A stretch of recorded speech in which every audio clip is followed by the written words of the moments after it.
Hey guys, how are you? I hope you've had a great day. So this video is going to be pretty quick because I just got home from work and I still have to work out and eat supper. So I'm going to make this a pretty quick video, but you saw the title, What the Gut? Does our gut health really impact our mood and how we feel and how we handle stress and how we're able to deal with stress? Does our gut health really have an impact on that? Does it really have an impact on our emotional health and how we feel? Absolutely, yes. Hands down, 100%. Because our gut, you've probably heard this before, but our gut is considered our second brain. That's because there are so many different nerve tissues and everything connected in the gut that has a direct connection straight to our regular brain. So that's why it's called the second brain, because it basically communicates one-on-one with our regular brain, whether it's through nutrients that are absorbed in the stomach, whether it's through hormones and all of those things. All of the connections and all of the every single day activities from the gut to the brain are nonstop all day long. So yes, our gut health impacts our brain health, which in turn impacts our mood, how we handle stress, and how we are able to relax and cope with stress. Dr. Amen, who is the one who has written the book that I'm reading now about brain health, Dr. Amen, he says, our gut is one of the most important organs for the health of our brain. And quite simply, that's because everything that happens within our body starts in our gut. If you think about this, 70 to 80% of our serotonin is made within our gut. Serotonin is the hormone that helps us feel good. Serotonin is Serotonin is the brain chemical, that is produced that helps us feel good. It puts us in a good mood. It helps us feel more relaxed and more at ease. Serotonin is definitely important for our mood, for anxiety levels, for stress levels, all of those things. And 70 to 80% of it is produced within our gut. So that means if our gut's not healthy, we're not going to have healthy levels of serotonin. Also, if you think about this, when you have leaky gut, which is from an unhealthy gut, and leaky gut simply means the connections within the wall of your stomach and intestines, the connections within the wall of your intestines are not tight. So all of the chemicals and the toxins and everything leak through your intestines and get into your bloodstream. That's what leaky gut is in a simplified way. So if you think about this, all of those things that are leaking through, the toxins, the pesticides, the excess vitamins and minerals, all of those things that are leaking through, causing an immune response within our body because our body is seeing it as foreign.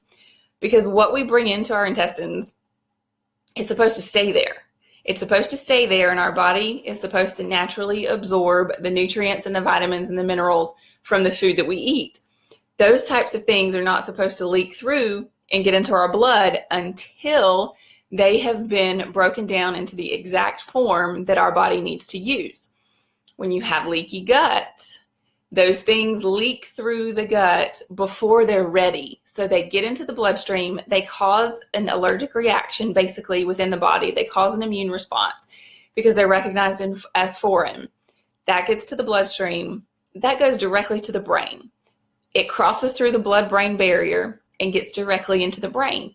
So all of those toxins, all of those chemicals, all of those unrecognizable pieces of food eventually make their way to the brain because of leaky gut. That's the number one reason we have to take care of our gut, is to keep toxins out of our brain, because our brains are working hard enough as it is, processing day-to-day activities. And when it's processing and doing everything that it's supposed to do during the day, it's creating its own waste products that it has to clear out itself. So if you have leaky gut and you're adding to the toxins in the brain on top of what's already being produced, you're going to just cause even more trouble. You're going to cause even more problems. You're going to have so much more stress and so much more anxiety and worry because your brain is literally functioning less than it should be. It's not able to handle the pressures that it would normally be able to handle because it has all of these excess toxins within it affecting the function of the brain. So those are two reasons, two ways that our gut health impacts our mood, our stress, our anxiety, our capability, our ability to handle stress and anxiety.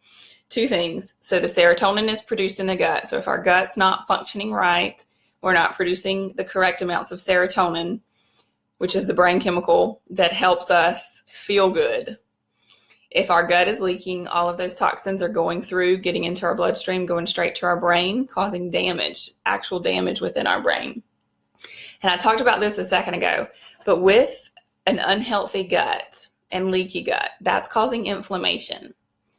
That is contributing to inflammation throughout the body. It just travels throughout the body because you're going to have this chronic immune response that's leading to inflammation. We've talked about inflammation a few times in this group through some of the challenges and sugar and all of that. So we all know that inflammation chronically and internally within our body is not healthy. It affects everything about every function within our body. So if our gut is leaking, causing all of those bad products to get into the blood, we're causing inflammation throughout the body. The body's not going to function properly. That means hormones are not going to be made properly. All of the chemicals within the brain are not going to be made properly. When the hormones are not made properly, that's affecting our ability to handle stress and to feel more calm and to feel more at ease. When the brain chemicals aren't being made properly, that's affecting everything about our mood and how we feel and how we're able to handle things throughout the day. You also need to know that there is scientific evidence. There are so many numerous studies that prove that our balance of good bacteria to bad bacteria has to be in a certain ratio for our bodies to stay healthy. That good bacteria and the bad bacteria happens within the gut. It happens within the intestines. That has to stay in balance. You have to have a higher ratio of good bacteria versus bad bacteria to keep your body healthy.